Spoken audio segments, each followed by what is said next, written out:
الحمد لله رب العالمين وصلى الله على سيدنا محمد وعلى آله وصحبه الطيبين الطاهرين. اللهم علمنا ما جهلنا وذكرنا ما نسينا وزدنا علما ونعوذ بك من حال أهل النار. اللهم واجعل نياتنا وأقوالنا وأفعالنا خالصة لوجهك الكريم.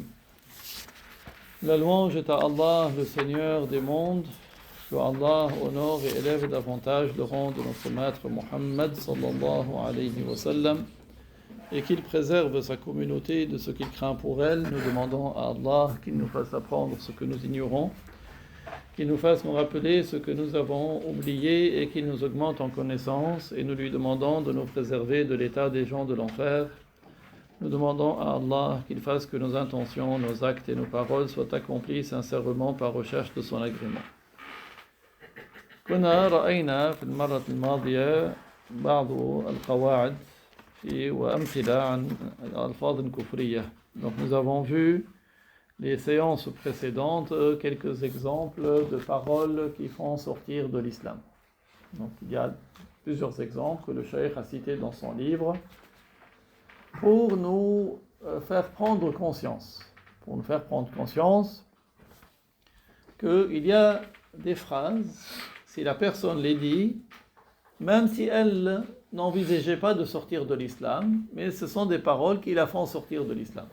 Donc malheureusement, à notre époque, beaucoup de gens ignorent cela, ce qui fait que tu trouves que les gens se relâchent et se mettent à dire des paroles, où ils écrivent des phrases, où ils font des choses qui les font sortir de l'islam, et ils n'en sont pas conscients, et leur ignorance n'est pas une excuse. C'est pour cela qu'il est très important d'apprendre pour ne pas tomber dans la mécréance. Après avoir évoqué donc cet ensemble de phrases, le cheikh il passe à un chapitre où il va citer quelques exceptions à la parole de mécréance. Il y a des exceptions. قال رحمه الله ما يستثنى من الكفر القولي. Donc là, il va citer quelles sont les exceptions à la mécréance par la parole. قال يستثنى من الكفر اللفظي حالة سبق اللسان. Donc premier cas que l'auteur a cité, qui est une exception à la mécréance par la parole, c'est le cas du lapsus. Lapsus. أي أن يتكلم بشيء من ذلك يعني من هذه الأمثلة الكفرية من غير إرادة. Donc qu'est-ce que ça veut dire le lapsus? C'est quand il dit une de ces phrases, une de ces paroles de mécréance, mais de manière involontaire. Quand il dit les paroles qui sont une mécréance, mais de manière involontaire. بل جرى على لسانه ولم يقصد أن يقوله بالمرة. Ce sont des paroles qui sont sorties de sa bouche alors qu'il ne voulait pas du tout les dire.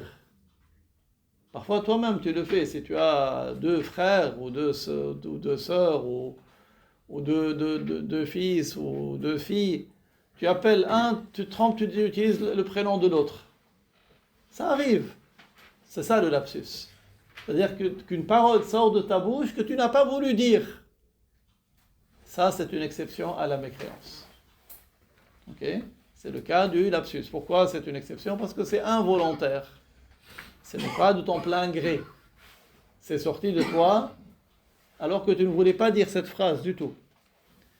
الشرح قال أن من أراد أن يتكلم بكلام غير كفري فأخطأ لسانه فخرجت منه كلمة كفرية من دون قصد منه للنطق بها لا يكفر. Alors, dans l'explication, le cheikh il détaille, c'est important d'expliquer, de détailler. Qu'est-ce qu'il a dit? Il a dit celui qui voulait dire une parole qui n'est pas une parole de mécréance. Celui qui voulait dire une parole qui n'est pas une parole de mécréance. Mais sa langue a fourché, il s'est trompé. Et une parole de mécréance est sortie de lui, mais sans que ce soit volontaire. Une parole de mécréance est sortie de lui sans que ce soit volontaire.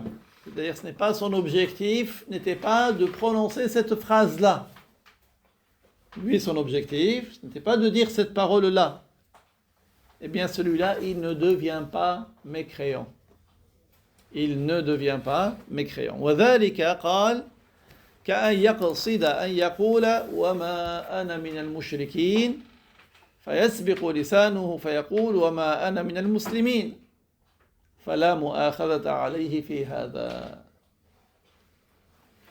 Donc, comme c'est quelqu'un qui voulait dire, vous savez, il y a une invocation qu'on dit dans le Qunut, وما أنا من المشركين, je ne fais pas partie des associateurs. Si lui il s'est trompé, au lieu de dire je ne suis pas au nombre des associateurs, il a dit je ne suis pas au nombre des musulmans. Il ne sort pas de l'islam. Parce que si quelqu'un, délibérément, même par plaisanterie, il dit je ne suis pas musulman, il sort de l'islam. La phrase en tant que telle, c'est une mécréance. C'est pour ça qu'il faut faire attention. Certains, soi-disant, ils rigolent. Il dit une parole de mécréance, après il dit je rigole. Non, ça ne marche pas, je rigole. Enlevez cette phrase de votre vocabulaire. Ne dites plus quelque chose, ensuite je rigole. Parce que c'est compté la phrase que tu as dit. Si tu as dit un mensonge, c'est compté comme un mensonge. Si tu as dit une mécréance, c'est compté comme une mécréance. Dans Al-Mi'raj, notre prophète, alayhi salatu wassalam, parmi les choses surprenantes qu'il a vues dans l'Isra, quand il a fait le voyage, ça c'est un lapsus. Dans l'Isra, c'est donc quand le prophète il a fait son voyage nocturne de la Mecque à Médine. Allah lui a fait montrer des choses surprenantes. مما رآه النبي صلى الله عليه وسلم رأى ثورا كبير يخرج من منفذ ضيق ويريد أن يعود فلا يستطيع. Il a vu un grand taureau qui sort d'un tout petit orifice. Il arrive à s'extraire. Et il veut revenir, il n'arrive pas. Jibril lui a dit, ça c'est la représentation de la phrase qui est mauvaise. Une fois qu'elle sort, tu ne peux pas la ravaler. Tu ne peux pas dire je rigole, ça y est, delete, backspace, j'efface. Non, ça ne marche pas. Elle est sortie.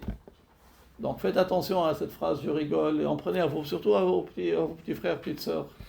Parce qu'à l'école, malheureusement, beaucoup ils apprennent les mauvaises habitudes. Donc, enlevez ça, je rigole. Dis quelque chose de correct, ne rigole pas. Dis quelque chose de correct. Ne dis pas des mensonges et des mécréances.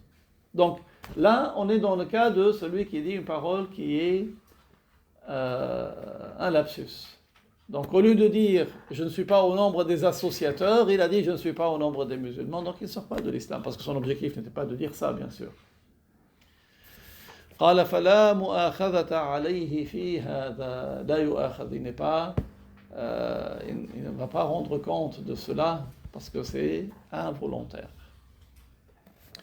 قال وقد مثل رسول الله صلى الله عليه وسلم لسبق اللسان برجل فقد دابته في الصحراء وعليها طعامه وشرابه فأيس منها فأتى شجرة فاضطجع في ظلها فبينما هو كذلك إذ هو بها قائمة عنده فأخذ بخطامها ثم أراد أن يقول اللهم أنت ربي وأنا عبدك فقال من شدة فرحه اللهم أنت عبدي وأنا ربك. هذا سبق لسان. Donc le messager, notre maître Muhammad alayhi salatu wassalam, ça c'est un hadith rapporté par Muslim, il nous a donné un exemple. Il nous a donné l'exemple d'un lapsus. Donc le prophète alayhi salatu wassalam, mathala li sabq al-lisan. Il a donné l'exemple du lapsus. Un homme qui a perdu sa monture. Dans un hadith, c'était un âne sur lequel il avait toutes ses provisions. Vous savez, il était dans une terre déserte, il avait toutes ses provisions, et sa nourriture, sa boisson, et l'âne est parti. Il a pu retrouver sa monture. Il a cherché, il n'a pas trouvé, il a perdu espoir. Il s'est allongé à l'ombre d'un arbre. Alors qu'il était assis à l'ombre, l'âne est revenu tout seul. Il le trouve devant lui avec toutes les provisions. Tellement il était heureux pour dire oh Allah, tu es mon Seigneur, je suis ton esclave, il a inversé. Il a dit oh Allah, tu es mon esclave, je suis ton Seigneur. Le prophète a donné cet exemple de lapsus pour dire qu'il n'est pas sorti de l'islam. Pourtant, cette phrase, si quelqu'un l'a dit délibérément, c'est une mécréance. Mais lui, il était heureux que la phrase est sortie inversée de sa bouche. Donc, ce n'était pas délibéré. هذه الحالة الأولى من الاستثناء من الكفر اللفظي. Ça, c'est le premier cas de l'exception de la mécréance par la parole.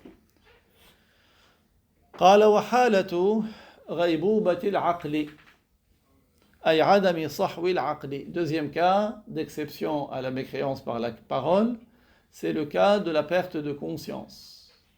Le cas de la personne qui n'est pas éveillée, qui n'est pas consciente. الشرح قال أن من غاب عقله فنطق وهو في هذه الحال بكلام كفري لا يحكم عليه بالكفر بسبب هذا. Dans le commentaire, le cheikh a dit celui qui a perdu la raison. Alors ça peut être une perte définitive, ça peut être une perte temporelle. En tout cas, il a perdu la raison. Il n'a pas toute sa lucidité. Il a perdu sa raison. Et alors qu'il était dans cet état-là, de perte de raison ou de conscience, il a dit une parole de mécréance. Dans ce cas-là, on ne le juge pas mécréant à cause de cette parole. قال وذلك لارتفاع التكليف عنه حين ذاك. Pourquoi?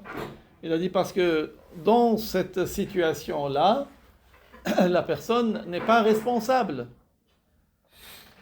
Quand la personne n'a pas sa raison, elle n'est pas responsable. Le prophète, alayhi salatu wassalam, il a dit رفع القلم عن ثلاث عن النائم حتى يستيقظ وعن الصبي حتى لا يحتلم وعن المجنون حتى يعقل. C'est rapporté par l'imam Ahmad.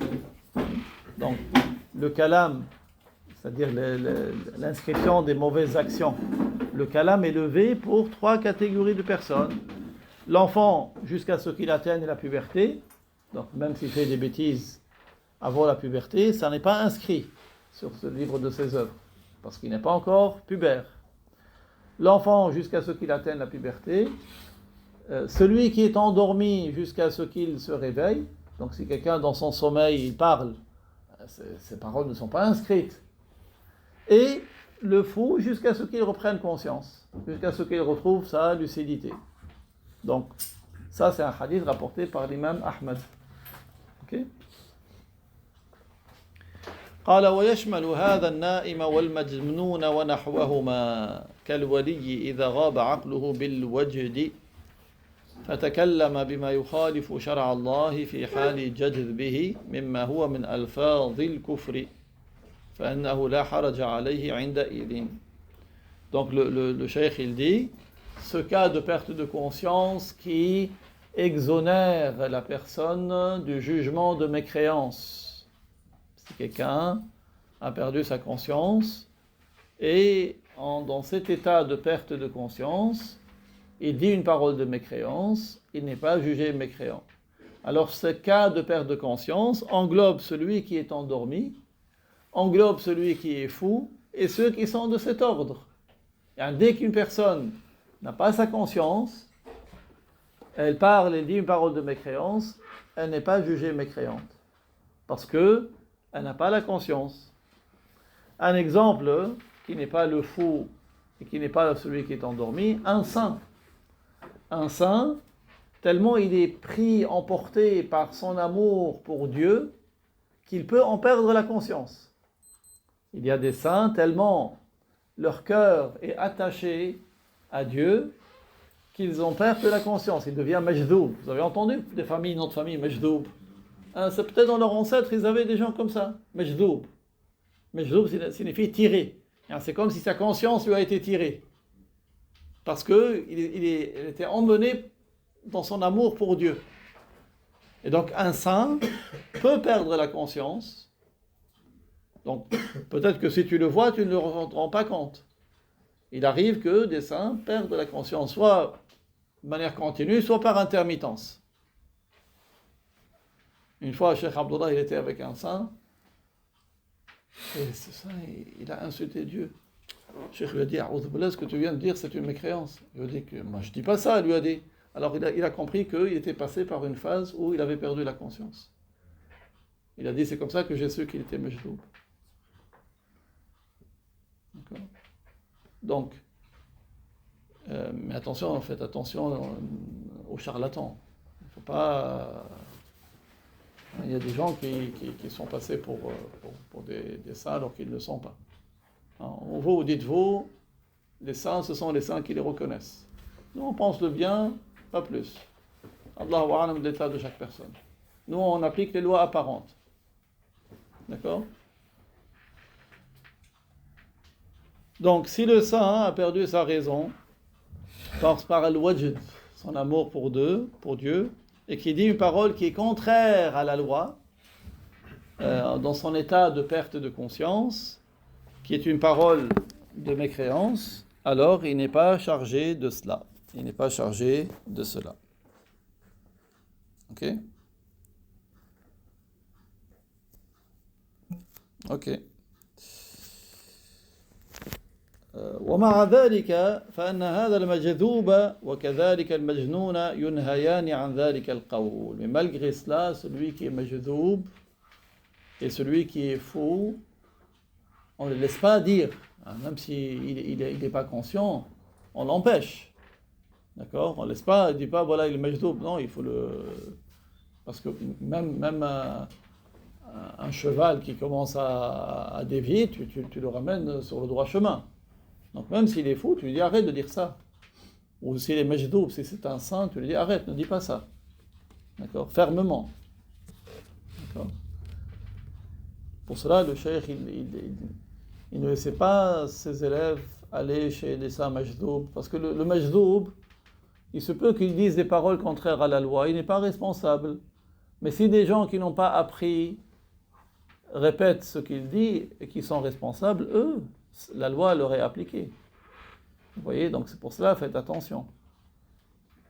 Si un qui est fou devant toi, il dit des paroles, il n'est pas responsable, tu ne vas pas répéter la même chose que lui. Si ce sont des paroles qui sont contraires à la loi. C'est du bon sens. قال وحالة الإكراه. Donc un troisième cas d'exception, c'est le cas de la contrainte.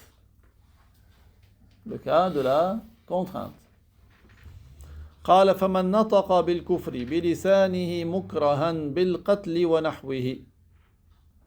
Donc si quelqu'un a été contraint parce que menacé d'être tué ou ce qui est du même ordre. Menacé d'être tué ou menacé de ce qui est du même ordre pour dire une parole de mécréance. وَقَلْبُهُ مُطْمَئِنٌ بِالْإِيمَانِ.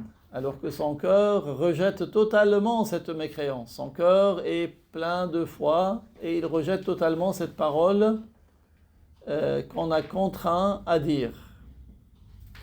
فَلَا يَكْفُرُ. Il ne sort pas de l'islam.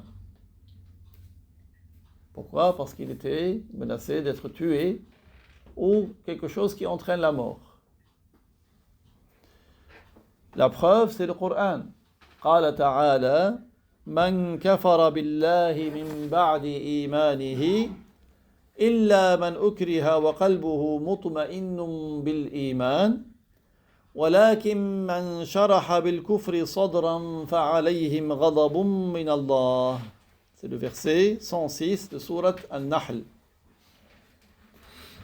Ce verset explique ce que nous venons de dire.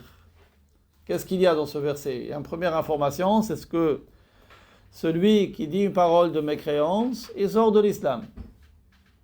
Sauf s'il a dit cette parole sous la contrainte, avec son cœur qui rejetait la mécréance. Sauf s'il a dit cette parole sous la contrainte, avec son cœur qui rejetait la mécréance. Ça, c'est le deuxième cas. Mais il va parler dans le verset, il y a un troisième cas. Le troisième cas, c'est quoi? C'est que même s'il était contraint par la mort, et qu'il avait dit la parole de mécréance et qu'il s'en était satisfait, alors il sort de l'islam. Donc c'est une exception à l'exception. Donc on a dit, celui qui dit une parole de mécréance, c'est quoi son jugement? Il sort de l'islam. Sauf celui qui est contraint à la dire parce que menacé de mort. À condition que quoi? Que son cœur la rejette. Parce que troisième cas, si son cœur ne la rejetait pas et qu'il l'acceptait, il sort quand même de l'islam, même s'il était sous la contrainte. Vous voyez, dans le verset, il y a 3 cas. 1, celui qui dit une parole de mécréance, il sort de l'islam. 2, s'il a dit parce qu'il était menacé de mort, ce qui est de cet ordre, donc il était contraint à la dire, il ne sort pas de l'islam, à condition que quoi? Que son cœur la rejette. Parce que 3, si son cœur ne l'a pas rejeté, même s'il était contraint, car menacé de mort, et il dit cette parole, il sort de l'islam. Vous avez vu 3 cas dans ce verset.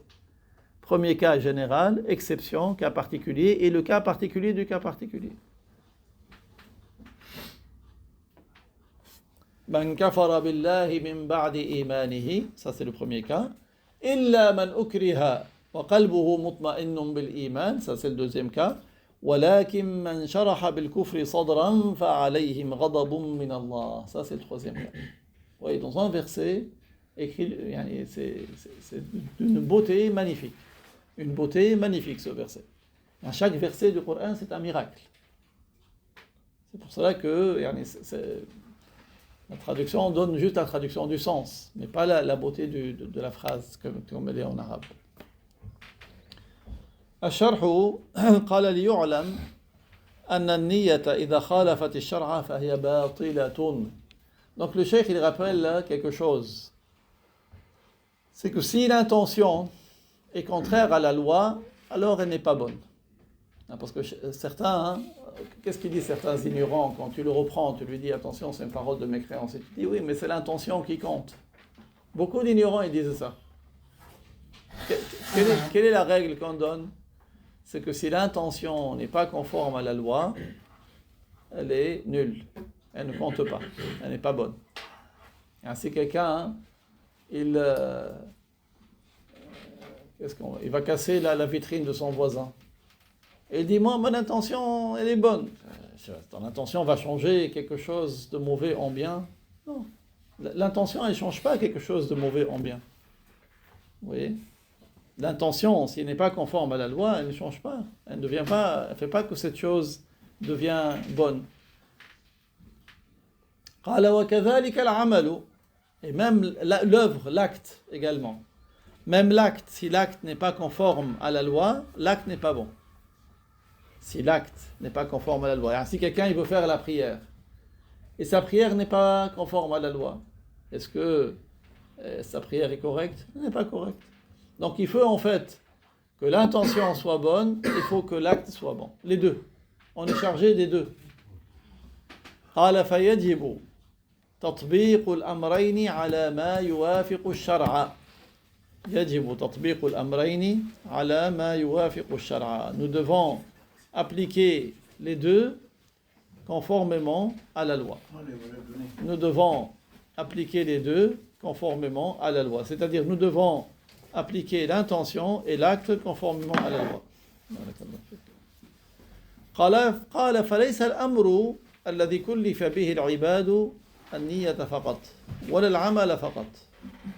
Donc en fait, Dieu ne nous a pas chargé uniquement de faire en sorte que l'intention soit correcte, ni de faire en sorte que l'acte soit correct seulement. Ce n'est pas uniquement l'intention, ce n'est pas uniquement les actes. بل كلفنا بأمرين. Nous avons été chargés de deux choses. النية كلفنا بتحسين النية وبتحسين العمل. Nous avons l'ordre de faire en sorte que l'intention soit bonne et que les œuvres soient correctes. Des deux. Nous avons l'obligation des deux. De faire en sorte que notre intention soit correcte et que nos œuvres soient correctes. فَلَا يَجُوزُ أَن نُهْمِلَ وَاحِدًا مِنَ الْأَمْرَيْنِ. Il n'est pas permis de négliger l'un des deux. Tu vois, il faut que tu travailles sur ton cœur, quand tu fais la chose, qu'elle soit correcte, et tu travailles sur les œuvres que tu fais pour qu'ils soient corrects. Tu ne peux pas négliger l'un des deux. قال والعجب أن بعض الناس يريدون هذا الحديث إنما الأعمال بالنيات في غير محله فيضلون ويضلون غيرهم. Et le cheikh il a dit, ce qui est surprenant, c'est qu'il y ait des gens qui citent le hadith إنما الأعمال بالنيات. Certes, les actes valent selon leur intention, mais ils citent ce hadith hors de son contexte. Ils l'utilisent pour justifier quelque chose qui n'est pas de champ d'application de ce hadith. Ce hadith s'applique aux intentions qui sont conformes à la loi et aux actes qui sont conformes à la loi. Les actes qui sont conformes à la loi nécessitent une intention conforme à la loi. C'est ça le sens de ce hadith. Donc si l'acte il est conforme et l'intention elle n'est pas bonne, ce n'est pas suffisant. Mais ce hadith ne parle pas de l'acte qui déjà n'est pas conforme à la loi. Quelqu'un, par exemple, supposez que maintenant quelqu'un il dit moi je vais faire salat al-isha. Et qu'est-ce qu'il fait? Il récite la Fatiha, puis il se prosterne. Ensuite il se lève, il fait une deuxième fois la Fatiha, puis il se prosterne. Il se lève une troisième fois, il récite la Fatiha, puis il se prosterne. Il se lève une quatrième fois, il récite la Fatiha, il se prosterne, puis il passe le salam. Est-ce que sa prière est valable? Non. Même si lui il dit mais mon intention c'était de faire l'Aïcha. Vous voyez pourquoi sa prière n'est pas valable? Parce que l'acte n'est pas conforme à la loi. Il faut que l'intention soit conforme à la loi et que l'acte soit conforme à la loi. C'est ça le sens de ce hadith. Mais le cheikh, qu'est-ce qu'il a dit? Non seulement ils utilisent ce hadith hors de son contexte, mais en plus ils s'égarent et ils égarent autrui. Eux, ils se perdent parce qu'ils justifient ce qui est faux. Et ils appellent les autres à justifier ce qui est faux. Pour ça, ils égarent autrui. قال فإنهم يريدونه لدفع تكفير من يتكلم بالكفر عمدا على وجه المزاح أو في حال الغضب. Parce que ces gens-là, ils mentionnent ce hadith dans quel cas? Ils le citent pour ne pas déclarer mécréant quelqu'un qui a dit une parole de mécréance par plaisanterie ou sous le coup de la colère. Quelqu'un qui est en colère, il dit une parole de mécréance. Au lieu de le reprendre, qu'est-ce qu'ils disent? Ils disent non, mais c'est bon, son intention n'était pas de sortir de l'islam. L'intention n'intervient pas ici. Ou quelqu'un qui, soi-disant pour faire rire les gens, il dit une parole qui comporte une mécréance, comme s'il se moque des anges, ou il se moque du paradis, ou il se moque des prophètes. Quelqu'un, pour repousser la mécréance de lui, qu'est-ce qu'ils disent? Ils disent oui, mais c'est son intention. Ce qui compte, c'est l'intention. C'est l'intention qui compte. Pourquoi ils utilisent ça? Pour repousser la déclaration de mécréance. Si tu veux le bien pour cette personne, aie pitié pour elle, dis-lui, tu es sorti de l'islam, moi je te conseille, dis les deux témoignages pour revenir à l'islam, parce que si tu meurs sur cet état, tu resteras en enfer pour l'éternité. Dis les deux témoignages, sauve ta peau, c'est mieux pour toi. Au lieu de dire c'est l'intention qui compte. Pourquoi tu l'enfonces? Si tu lui veux le bien, tu lui dis, dis la ilaha illallah Muhammadun Rasulullah pour devenir musulman. Tu es sorti de l'islam. C'est ça ce qu'il convient de faire.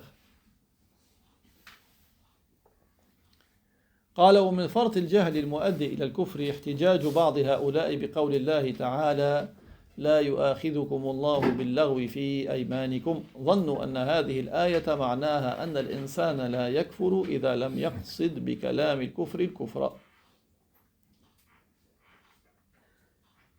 Certains, tellement ils sont dans une profonde ignorance qui est une ignorance qui entraîne la mécréance, parce que l'ignorance n'est pas excusée. L'ignorance, ce n'est pas une excuse. Le fait d'ignorer le jugement n'est pas une excuse pour la personne. C'est pour cela que Dieu nous a incités à apprendre. Et celui qui a appris, qu'il remercie Dieu. Celui qui s'est retrouvé dans une assemblée où il a appris cela et qui s'est sauvé de son état antérieur, qu'il remercie Dieu. Dieu lui a voulu le bien. D'ailleurs, notre prophète le dit de manière explicite. مَا يُرِدِ اللَّهُ بِهِ خَيْرًا يُفَقِّهُهُ فِي الدِّينِ. Celui pour qui Allah veut du bien, il lui fait apprendre la science de la religion. C'est un grand bien. qu'Allah nous a voulu que nous ayons conscience et connaissance de ces sujets-là. Et c'est pour cela, nous voulons le bien autour de nous, nous le diffusons autour de nous. Donc certains, à cause de leur profonde ignorance, une ignorance qui entraîne la mécréance, ils prétendent argumenter leur position par le verset 225 de Surat Al-Baqarah. La yu'akhidhukum Allahu bil-laghwi fi aymanikum. Ils citent ce verset, ils pensent à tort que ce verset voulait dire que la personne ne sort pas de l'islam si elle a dit une parole de mécréance, mais qu'elle n'avait pas l'intention de devenir mécréante par cette parole. قال ومعنى هذه الآية أن من حلف بلا إرادة كقول لا والله وبلا والله بدون إرادة لا يكتب عليه ذلك. Alors que ce verset, qu'est-ce qu'il veut dire? Il parle de ceux qui, vous savez, il y a des gens qui ont l'habitude de parler, de dire Wallahi, Wallah. Hein? Wallahi, non, non, par Allah, oui, Allah, par Allah. D'accord? C'est de ça dont il s'agit dans ce verset. Si quelqu'un il a juré par inattention, il n'est pas chargé. Il n'est pas chargé. La yu'akhidukum Allahu bil-laghwi fi aymanikum. Si vous jurez involontairement, vous n'êtes pas chargé. Parce que si quelqu'un il jure, par exemple, qu'il va faire quelque chose, ou il jure qu'il ne va pas faire quelque chose, et il ne tient pas sa parole, qu'est-ce qu'il doit faire? Il doit une kafara. Il doit. Ça ne veut pas dire qu'il commet un péché. On parle de quelque chose dans le futur. Par exemple, si toi tu dis Wallahi, je vais faire telle chose, ou bien Wallahi, je ne vais pas faire telle chose. Et après, tu ne tiens pas ta parole. Il n'y a pas de péché en cela. Tu peux changer d'avis. Mais tu dois une expiation. Tu dois l'expiation. C'est quoi l'expiation? Affranchir un esclave. Ou donner à manger à 10 pauvres. Ou donner de quoi se vêtir à 10 pauvres. Une de trois choses. Si tu ne peux aucune des trois, alors là, tu passes à la deuxième chose qui est de jeûner 3 jours. Certains, ils vont directement jeûner 3 jours. Non, non. Une de trois choses. Soit affranchir un esclave. Si tu ne trouves pas ou tu ne peux pas, tu donnes à manger à 10 pauvres ou tu donnes de quoi se vêtir à 10 pauvres. Si tu ne peux aucune des trois, alors tu passes à la deuxième chose qui est tu jeûnes 3 jours. Ça, c'est le kafara. Mais si quelqu'un, il a juré involontairement, il n'est pas chargé de cela. C'est ça le sens de ce verset. La yu'akhidukum Allahu bil-laghwi fi aymanikum. Certains, ils sont habitués de jurer. Wallahi, je suis parti. Ah non, je ne suis pas parti. Donc là, parce qu'il a juré involontairement. Allah ne le charge pas. Il ne va pas devoir donner une expiation ici. C'est ça le sens de ce verset. Certains, ils ont confondu ce verset par celui qui dit une parole de mécréance délibérément. Ils ont dit, ça veut dire que celui qui dit une parole de mécréance délibérément, et lui, il ne voulait pas sortir de l'islam, il ne sort pas de l'islam. D'où est-ce qu'ils ont ramené ça? Ça n'a rien à voir. Ça n'a rien à voir. Allah, il dit, ma yalfidhu min qawlin illa ladayhi raqibun atid. Pas une parole que tu prononces sans que tu aies auprès de toi raqib et atid. Les 2 anges qui inscrivent. Un certain dans ce bas monde, quand ils attrapent quelqu'un, il lui dit, tout ce que tu vas dire, ça sera retenu contre toi. Hein? Ici, dans ce bas monde. Parfois, quand ils attrapent quelqu'un, il dit, tout ce que tu vas dire, ça va être retenu contre toi. Là, il fait attention. Oui ou pas? Allah, il nous a appris que tout ce qu'on dit, il est inscrit par les 2 anges. Est-ce qu'au jour du jugement, quand tu vas recevoir le livre de tes œuvres, tu voudras trouver des choses qui vont te réjouir, ou bien tu vas trouver des choses que tu dis, oh là là, pourquoi j'ai dit ça? Qu'est-ce que tu veux? Tu veux trouver des choses qui vont te plaire. Tu ne vas pas trouver dans le livre de tes œuvres des choses qui ne sont pas bonnes. Et ce n'est pas en faisant la politique de l'autruche que tu vas... Certains ils disent non, moi je ne veux pas penser à ça. Tu ne penses pas à ça. Tu vis comme un animal, Yanni. Allah t'a créé, il t'a ordonné des choses, il t'a interdit des choses. C'est à toi de soumettre ton âme. Il ne faut pas que tu faiblisses. Il faut que tu prennes conscience et que tu assumes. Allah t'a accordé une grande miséricorde, il t'a permis de l'apprendre. Pourquoi tu fais comme si tu ne connaissais pas? Allah t'a accordé de connaître ça. Dis Alhamdulillah. Ce n'est pas une déclaration de mécréance à tort et à travers. Il y a des paroles qui sont des mécréances, il y a des paroles qui ne sont pas une mécréance. Il y a des règles.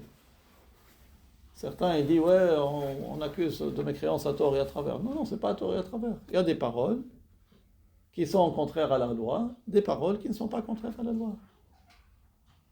Et les gens qui étaient les anciens avant nous, ils faisaient beaucoup plus attention. Ils gardaient beaucoup le silence, ils faisaient attention. Ils ne parlent pas comme ça. Aujourd'hui, les gens, non seulement ils parlent, ils écrivent, ils sont sur les réseaux, et tu dis, ils disent n'importe quoi. N'importe quoi. Certains, ils disent n'importe quoi juste pour faire le clown, pour avoir des vues, pour que les gens like. Qu'est-ce que tu vas faire avec ça, yani? Il dit des paroles qui sont contraires. Ou certains, yani, se mettent à lancer des tendances qui n'ont rien à voir. Maintenant, la mode, c'est la femme, soi-disant, elle laisse ça, au lieu de faire son voile comme ça, c'est comme ça, c'est venu comme ça. Bientôt, elle va... C'est quoi ça? Allah t'a donné une zone à fermer, c'est fermé. Tu la fermes, c'est tout. Yani, vous voyez comment le shaitan il commence. Allez, un petit peu comme ça, un petit peu comme ça. T'as de belles boucles d'oreilles. Allez, laisse un peu les boucles d'oreilles. Après, c'est le coup. Après, c'est. La hawla wa la quwwata illa billah.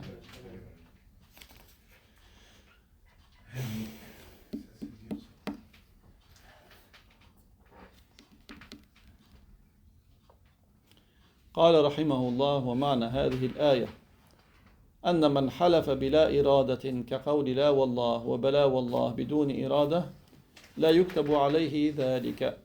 Donc le sens de ce verset est que celui qui jure involontairement, comme en disant la wallah ou oui wallah sans volonté, cela ne sera pas inscrit contre lui. قال وفرق بين الأيمان التي هي جمع يمين وهو القسم وبين التلفظ بكلام الكفر. Dans le verset, il y a لا يؤاخذكم الله بأيمانكم. الأيمان, c'est le pluriel de yamin. Yamin, c'est-à-dire le fait de jurer. C'est vrai, yamin, ça veut dire la main droite, mais ça veut dire jurer. Un même mot dans la langue arabe peut avoir plusieurs sens. لا يؤاخذكم الله باللغو في أيمانكم. Donc le fait que vous juriez par involontairement. فلا مناسبة بين هذه الآية وبين مسألة من تلفظ بالكفر وهو لا يقصد الكفر. Donc il n'y a rien à voir entre ce qui figure dans ce verset, qui est le fait de jurer involontairement, et celui qui dit une parole de mécréance, soi-disant, il n'avait pas l'intention de sortir de l'islam. Il n'y a pas de rapport, ça n'a rien à voir. Ce verset ne concerne pas le cas que ces gens-là veulent inclure. قال وهؤلاء لم يعرفوا معنى ذلك الحديث. Le cheikh il a dit ces gens-là n'ont pas compris le sens du hadith إنما الأعمال بالنيات. قال وإنما معناه أن الأعمال التي أمر الله تبارك وتعالى عباده بها لا تكون معتبرة إلا بالنية. Quel est le sens du hadith إنما الأعمال بالنيات? Les actes valent par leur intention. C'est que les actes que Allah nous a ordonné d'accomplir, ces actes ne seront considérés, c'est-à-dire ils n'auront de valeur, ils ne seront valides qu'avec l'intention. Comme la prière, qu'as-salat, was-siyam, le jeûne, was-zakat, la zakat, al-tahara, la purification, al-hadathayn, les deux hadath, al-hajj, le djihad, tous ces actes-là, ils ne seront valables qu'avec l'intention. كل هذا لا يكون مقبولا عند الله إلا بالنية. Tout cela ne sera accepté par Allah qu'avec l'intention. C'est ça le sens de ce hadith. ليس معناه كما يقول سيد سابق الذي فتح للناس بابا من الكفر واسعا وورط به خلقا كثيرا. Le cheikh il dit ce n'est pas comme l'a dit un homme, un Égyptien qui s'appelle Sayyid Sabiq. Malheureusement, son livre qu'il a appelé fiqh al-sunnah, tu le trouves dans beaucoup de foyers, malheureusement. Qu'est-ce qu'il dit? Le cheikh, il a dit, il a ouvert une grande porte sur la mécréance et il a entraîné beaucoup de gens. Et l'ignorance n'est pas une excuse. فإنه يقول الألفاظ الكفرية لا تؤثر إلا أن تكون شارحا صدرك بها وناويا معناها ومعتقدا. Il a prétendu que les termes de mécréance ne sont comptés que si, un, tu avais l'intention de quitter l'islam, un, que tu l'avais adhéré par ton cœur, deux, que tu avais l'intention de sortir de l'islam, et trois, que tu y crois. C'est-à-dire que c'est quelque chose que tu approuves, dont tu as l'intention et à laquelle tu crois. Donc c'est selon ces trois critères, selon lui. قال فإنه جعل يقول بقوله هذا كل العباد في حكم المكره. Donc autrement dit, il a considéré que tout le monde était comme celui qui est sous la contrainte. Quelqu'un qui est sous la contrainte de mort, oui, il sort de l'islam que si il s'était satisfait de la mécréance, il voulait sortir de l'islam. C'est dans ce cas-là qu'il sort de l'islam. Alors quelqu'un qui n'est pas sous la contrainte, pourquoi est-ce qu'il a considéré que c'était la même chose? Vous voyez, il a considéré que le cas de la contrainte, parce que menacé de mort, est comme le cas de quelqu'un qui n'a aucune contrainte. Wallahu ta'ala istathna al-mukraha fi kitabihi bi hukmin khas. Allah, s'il a accepté celui qui est sous la contrainte dans son livre, dans le Coran, c'est avec un cas particulier. C'est le verset qu'on a vu tout à l'heure, le verset 106 de Sourate An-Nahl. وَمَنْ كَفَرَ بِاللَّهِ مِنْ بَعْدِ إِيمَانِهِ إِلَّا مَنْ أُكْرِهَ وَقَلْبُهُ مُطْمَئِنٌ بِالْإِيمَانِ وَلَكِنْ مَنْ شَرَحَ بِالْكُفْرِ صَدْرًا فَعَلَيْهِمْ غَضَبٌ مِّنَ اللَّهِ وَلَهُمْ عَذَابٌ عَظِيمٌ. فقد جعل للمكره حكما خاصا لا يتجاوزه إلى غيره. Allah a fait que le jugement de celui qui est contraint est un jugement qui le concerne lui, qui ne concerne pas autre que lui. وهو أن المكره بالقتل أو نحوه مما يفضي إلى الموت إذا نطق بكلمة الكفر تحت الإكراه وقلبه مطمئن بالإيمان عند نطقه بما أكره عليه من القول الكفري ليس عليه غضب من الله ولا يعذب لأنه لم يكفر. Donc celui qui était contraint, parce que menacé d'être tué, on lui a dit, tu dis cette parole, qui est une parole de mécréance, sous la contrainte, alors que son cœur était satisfait de la foi. Au moment où il a prononcé, et il a dit ce qu'il a été contraint de dire. Il n'est pas exposé au châtiment de Dieu, parce qu'il n'est pas sorti de l'islam, parce que son cœur rejeté. هذا معنى الآية, c'est ça le sens du verset. ولكن المكره إذا ثبت لم يجب الكفار لما أرادوا منه فقتلوه يكون قد فاز بالشهادة. Celui qui était contraint sous la menace de mort et il n'a pas voulu dire la parole de mécréance que les mécréants l'avaient forcé à dire et qu'ils l'ont tué, il a gagné le degré du martyr. Comme Yasir et Soumaïa. Yasir et Soumaïa, ce sont les parents de qui? De Ammar. Ammar, Yasir et Soumaïa, c'était les deux premiers martyrs qui étaient torturés et ils ont été tués à cause de l'islam. Parce qu'ils n'avaient pas voulu dire la parole de mécréance. Ammar, lui, il a dit et il n'a pas été tué.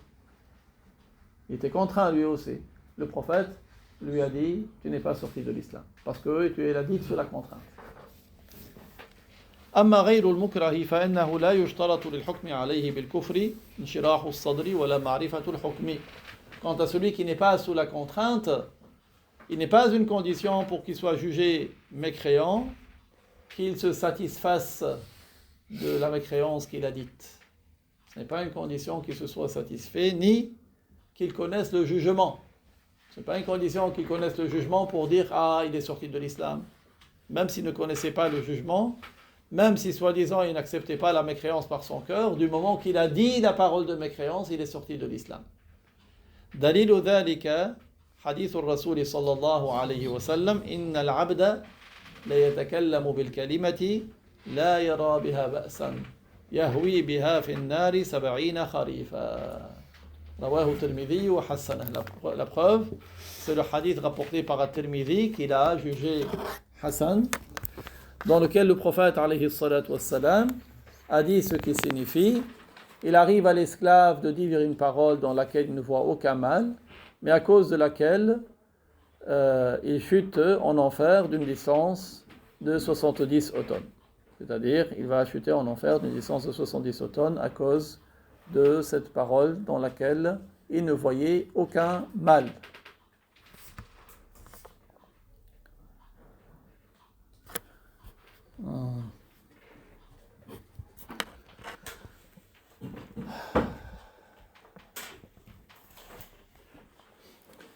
Avant de finir, on prend une information utile. Allah.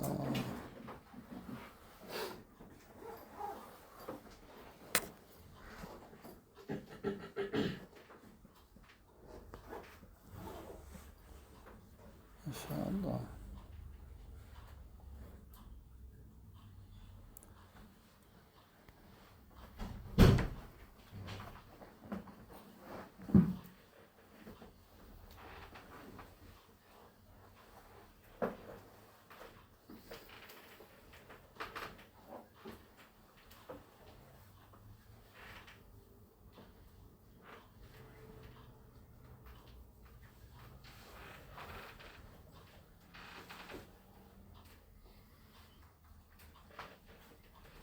Inch'Allah.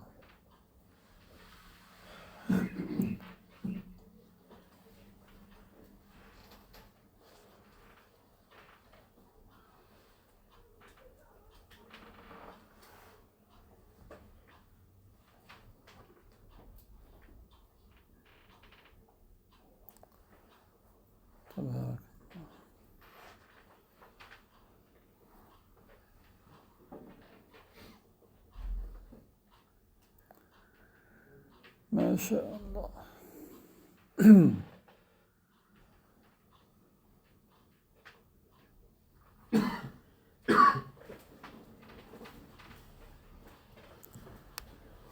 قال رسول الله صلى الله عليه وسلم: إذا فعلت أمتي 15 خصلة حل بها البلاء. فقيل: وما هن يا رسول الله؟ Le messager de Allah sallallahu alayhi wa sallam a dit ce qui signifie: lorsque ma communauté commet 15 choses, alors les épreuves vont s'abattre sur elle. Alors les compagnons ont dit: quelles sont ces 15 choses? قال: إذا كان المغنم دولا والأمانة مغنما والزكاة مغرما وأطاع الرجل زوجته وعق أمه وبر صديقه وجفى أباه وارتفعت الأصوات في المساجد وكان زعيم القوم أرذلهم وأكرم الرجل مخافة شره وشربت الخمور ولبس الحرير واتخذ القينات والمعازف ولعن آخر هذه الأمة أولها فليرتقبوا عند ذلك